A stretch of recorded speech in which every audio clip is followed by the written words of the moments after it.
ओम शांति। 28 जून 1977 की अव्यक्त मुरली। हेडिंग है वेस्ट मत करो और वेट कम करो। सर्व खजानों को महादानी बन दान करने वाले, अपने शक्तियों के खजानों में संपन्न हो विश्व कल्याणकारी आत्माओं प्रति बाप दादा बोले, आवाज से परे अपने निराकारी स्टेज और आकारी स्टेज, जहां इशारों की भाषा ज्यादा है और मूवी है, दोनों ही स्थिति में साकारी दृष्टि के समान आवाज नहीं है।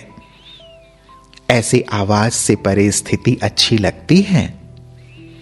मुख द्वारा सुनना सुनाना, इससे ऊपर अपनी वृत्ति द्वारा व दृष्टि द्वारा व वाइब्रेशन द्वारा व अपने श्रेष्ठ अनुभवों के प्रभाव द्वारा किसी आत्माओं की सेवा करना, अर्थात सुनाना व परिचय देना, संबंध जोड़ना, इसके अनुभवी हो।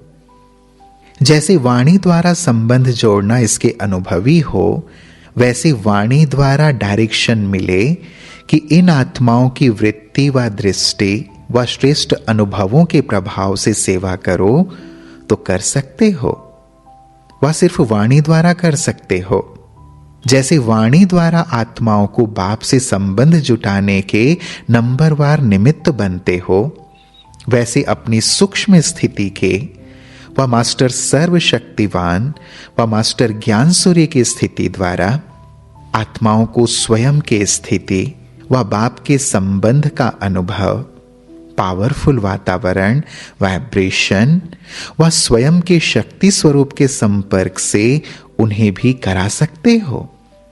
क्योंकि जैसे समय नजदीक आ रहा है, पांडव सेना के प्रत्यक्ष होने का प्रभाव गुप्त रूप में फैलता जा रहा है। सेवा की रूपरेखा, समय प्रमाण और सेवा प्रमाण परिवर्तन अवश्य होगी। जैसे आजकल भी साइंस द्वारा हर चीज को क्वांटिटी बजाय क्वालिटी में ला रहे हैं, ऐसा छोटा सा रूप बना रहे हैं जो रूप है छोटा लेकिन शक्ति अधिक भरी हुई होती है। जैसे मिठास के विस्तार को सैक्रीन के रूप में लाते हैं, विस्तार को सार में ला रहे हैं। इसी प्रकार पांडव सेना अर्थात साइलेंस की शक्ति वाली श्रेष्ठ आत्माएं भी, जो 1 घंटे के भाषण द्वारा किसको परिचय दे सकते हो, वह 1 सेकेंड की पावरफुल दृष्टि द्वारा, पावरफुल स्टेज द्वारा, कल्याण की भावना द्वारा, आत्मिक भाव द्वारा स्मृति दिला सकते हो व अपरोक्ष साक्षात्कार करा सकते हो। अभी ऐसी प्रैक्टिस की आवश्यकता है। इसके लिए 2 बातों की आवश्यकता है जिससे ऐसी श्रेष्ठ सेवा के निमित्त बन सकते हो। वह कौन सी 2 बातों की तरफ विशेष अटेंशन दिलाते हैं? वह जानते हो कौन सी होगी? एक तो चारों ओर यह अटेंशन दिलाते हैं कि कोई भी चीज वेस्ट मत करो, और दूसरी बात वेट कम करो। वह लोग तो शरीर की वेट कम करने के लिए कहते हैं, लेकिन बाप दादा आत्मा के ऊपर जो बोझ है, जिस बोझ के कारण ऊंची स्टेज का अनुभव नहीं कर पाती, तो इस वेट को कम करो। एक वेस्ट मत करो और दूसरा वेट कम करो। इन 2 बातों के ऊपर विशेष अटेंशन चाहिए। अपनी शक्तियां व समय वेस्ट करने से जमा नहीं होती, और जमा न होने कारण जो खुशी व शक्तिशाली स्टेज का अनुभव होना चाहिए, वह चाहते हुए भी नहीं कर सकते। जैसे आप श्रेष्ठ आत्माओं का विश्व कल्याणकारी बनने का कार्य है, उसी प्रमाण समय व शक्तियां न सिर्फ अपने प्रति लेकिन अनेक आत्माओं की सेवा प्रति भी स्टॉक जमा होना चाहिए। अगर वेस्ट होता रहेगा तो स्वयं भी अपने को भरपूर अनुभव नहीं करेंगे। जैसे आजकल की गवर्नमेंट भी बचत की स्कीम बनाती है, वैसे अपने प्रति आवश्यक समय व शक्तियों में से इकोनॉमी का लक्ष्य रखते हुए बचत करनी चाहिए, क्योंकि विश्व की सर्व आत्माएं आप श्रेष्ठ आत्माओं का परिवार है। जितना बड़ा परिवार होता है उतना ही इकोनॉमी का ख्याल रखा जाता है। आप जैसा बड़ा परिवार और किसका है? तो सब आत्माओं को सामने रखते हुए स्वयं को बेहद की सेवा अर्थ निमित्त समझते हुए अपने समय और शक्तियों को कार्य में लगाते हो। मास्टर रचता की स्थिति स्मृति में रहती है, वह अपने प्रति ही कमाया और खाया, वह कुछ खाया कुछ गंवाया, ऐसे अलबेले हो चल रहे हो। तो अपने सर्व खजानों की बजट बनाओ। इतनी बड़ी जिम्मेवारी का कार्य उठाने वाली आत्माएं अगर जमा ना होगा तो कार्य कैसे सफल कर सकेंगे? ड्रामानुसार होना ही है, यह हुई नॉलेज की बात। लेकिन ड्रामा में मुझे भी निमित्त बन सेवा द्वारा श्रेष्ठ प्राप्ति करनी है, यह लक्ष्य रखते हुए हर खजाने की बजट बनाओ। बजट में लक्ष्य क्या रखना है? स्लोगन याद है? कम खर्च बाला नशेन। हर खजाने को चेक करो कितना जमा है। उस जमा के खाते से बेहद के आत्माओं की सेवा हो सकती है। हर एक सब्जेक्ट की भी चेकिंग करो कि हर सब्जेक्ट द्वारा बेहद की सेवा के निमित्त बन सकते हैं, वह सिर्फ ज्ञान द्वारा कर सकते हैं, धारणा द्वारा नहीं। जब फुल पास होना है तो फुल सब्जेक्ट द्वारा सेवा के निमित्त बनना आवश्यक है। अगर एक भी सब्जेक्ट में कमी है तो फुल पास नहीं, लेकिन पास होंगे। एक है पास विद ऑनर और दूसरी स्टेज है पास होना। तो सिर्फ पास होते हैं, पास विद ऑनर नहीं। तो उन्हों को पास विद ऑनर के अंतर में धर्मराज की सजाओं से पास होना पड़ता है, अर्थात थोड़ा बहुत भी सजाओं का अनुभव में पास करेंगे। पास विद ऑनर औरों को पास करते हुए देखेंगे, इसलिए हर सब्जेक्ट में फुल पास होना है। हर खजाने की बचत करो और बजट बनाओ, अर्थात वेस्ट मत करो। हर सेकेंड संकल्प या स्वयं के प्रति शक्तिशाली बनाने अर्थ व सर्व आत्माओं की सेवा अर्थ कार्य में लगाओ। दूसरी बात, वेट कम करो। एक तो पिछले जन्मों का रहा हुआ हिसाब किताब का बोझ समाप्त करने में लगे हो, लेकिन वह बोझ कोई बड़ी बात नहीं है। ब्राह्मण बनकर व ब्रह्मा कुमार ब्रह्मा कुमारी कहलाकर, विश्व कल्याणकारी व विश्व सेवाधारी कहलाकर, फिर भी अगर ऐसा कोई विकल्प व विकर्म करते हैं तो वह बोझ उस बोझ से 100 गुणा है। ऐसे कितने प्रकार के बोझ अपने संस्कारों के वश, स्वभाव के वश, ज्ञान बुद्धि के अभिमान वश, नाम और शान के स्वार्थवश, स्वयं के सैल्वेशन प्राप्त करने के वश, व अलबेलेपन व आलस्य के वश अब तक कितने बोझ उठाए हैं।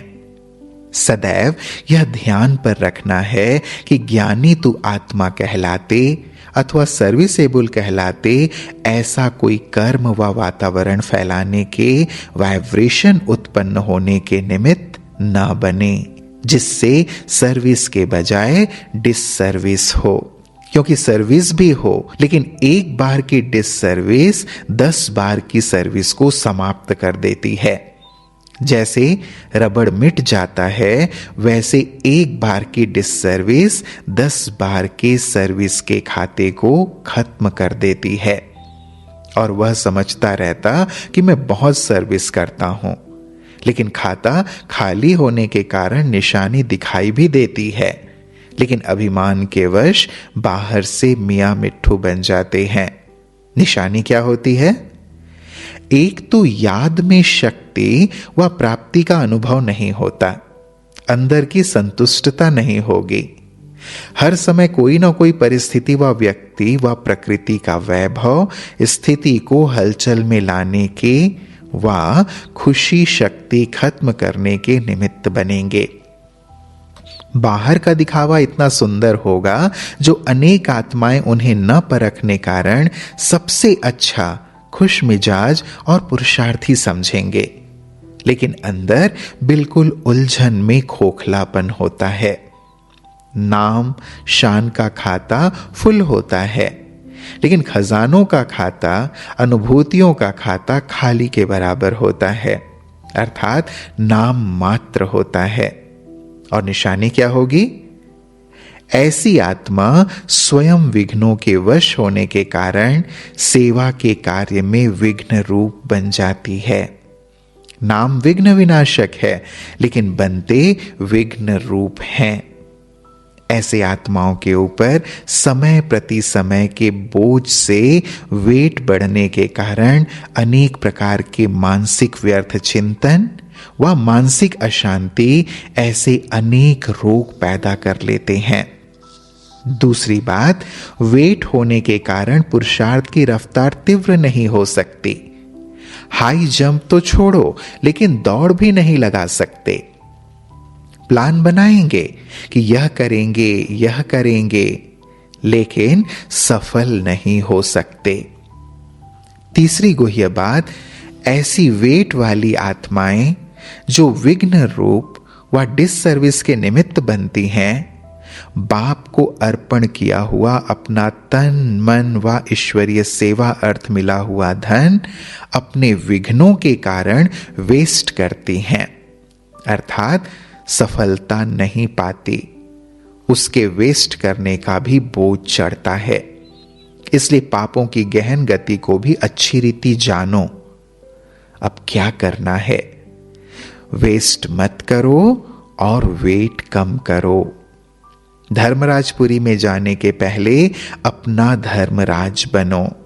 अपना पूरा चोपड़ा खोलो और चेक करो पाप और पुण्य का खाता क्या रहा हुआ है, क्या जमा करना है, और विशेष स्वयं प्रति प्लान बनाओ। पाप के खाते को भस्म करो, पुण्य के खाते को बढ़ाओ। बाप दादा बच्चों के खाते को देखते हुए समझते हैं माला माल हो जाए। बाहर बरसात पड़ रही है। बाबा ने कहा प्रकृति भी पाठ पढ़ा रही है। जैसे प्रकृति अपने मौसम व समय प्रमाण अपनी तीव्र गति से कार्य कर रही है, ऐसे ब्राह्मणों की कमाई जमा करने की मौसम है, तो मौसम प्रमाण तीव्र रफ्तार से जमा करो। अच्छा, सदा फरिश्ते वेटलेस अर्थात लाइट रूप हर सेकेंड और संकल्प में भी पिछला बोझ भस्म करते, भविष्य जमा करने वाले, सदा विश्व सेवाधारी स्वरूप में स्थित रह आत्माओं को सर्व खजाने महादानी बन दान करने वाले, अपनी शक्तियों के खजानों में संपन्न हो शक्तियों द्वारा वरदानी बनने वाले रहमदिल आत्माएं, सदा विश्व कल्याणकारी आत्माओं को बाप दादा का याद प्यार और नमस्ते। हम बच्चों का भी प्राणेश्वर बाप दादा को याद प्यार और नमस्ते नमस्ते नमस्ते। फिर प्यारे बाबा ने पार्टियों के साथ मुलाकात की है। सदा स्वचिंतन और शुभ चिंतक दोनों स्टेज रहती है। जब शुभ चिंतक होता है तो व्यर्थ समाप्त हो जाता है, व्यर्थ का रहता है, अर्थात शुभ चिंतक का अनुभव कम है। जैसे अगर एक बार बढ़िया चीज का टेस्ट कर लिया तो घटिया चीज स्वीकार करने का संकल्प भी नहीं आएगा, वैसे शुभ चिंतन में रहने वाला व्यर्थ चिंतन कर नहीं सकता। चिंतन चलाना अर्थात उसका स्वरूप बन जाए। जैसे सागर के अंदर रहने वाले जीव जंतु सागर में समाये हुए होते, बाहर नहीं निकलना चाहते। मछली भी पानी के अंदर रहती, बाहर आई तो खत्म। सागर व पानी ही उसका संसार है। इतना बड़ा बाहर का संसार उसके लिए कुछ भी नहीं। ऐसे ज्ञान सागर बाप में समाये हुए इन्हों का संसार भी बाप अर्थात सागर होता है। ऐसे अनुभव करते हो वह बाहर चक्र लगाने को दिल होती है। जब तक यह अनुभव नहीं किया स्वरूप में समाने का, तब तक जो ब्राह्मण जीवन का गायन है अतीन्द्रिय सुख के झूले में झूलने का, हर्षित होने का, वह नहीं हो सकता। ऐसे अनुभवी ही इस ब्राह्मण जीवन के सुख के महत्व को जानते हैं। ब्राह्मणों को चोटी कहते हैं। यह चोटी अर्थात ऊंची स्टेज है। अगर यहां तक नहीं पहुंचे तो विजय का झंडा कैसे लहराएंगे? ऊंची चोटी पर जाकर झंडा लहराएंगे तो विजयी कहा जाएगा। वर्तमान समय का पुरुषार्थ क्या है? सुनना, सुनाना, चलता रहता। अभी अनुभवी बनना है। अनुभवी का प्रभाव ज्यादा होता। वही बात अनुभवी सुनावे और वही बात सुनी हुई सुनावे तो अंतर पड़ेगा ना। लोग भी अभी अनुभव करना चाहते। योग शिविर में विशेष अनुभव क्यों करते?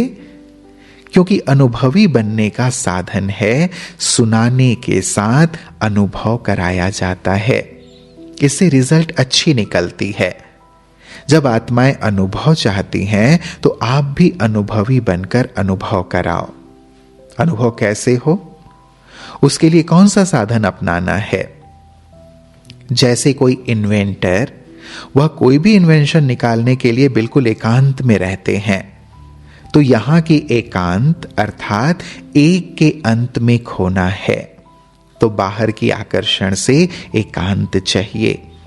ऐसे नहीं सिर्फ कमरे में बैठने की एकांत चाहिए, लेकिन मन एकांत हो। मन की एकाग्रता अर्थात एक की याद में रहना, एकाग्र होना, यही एकांत है।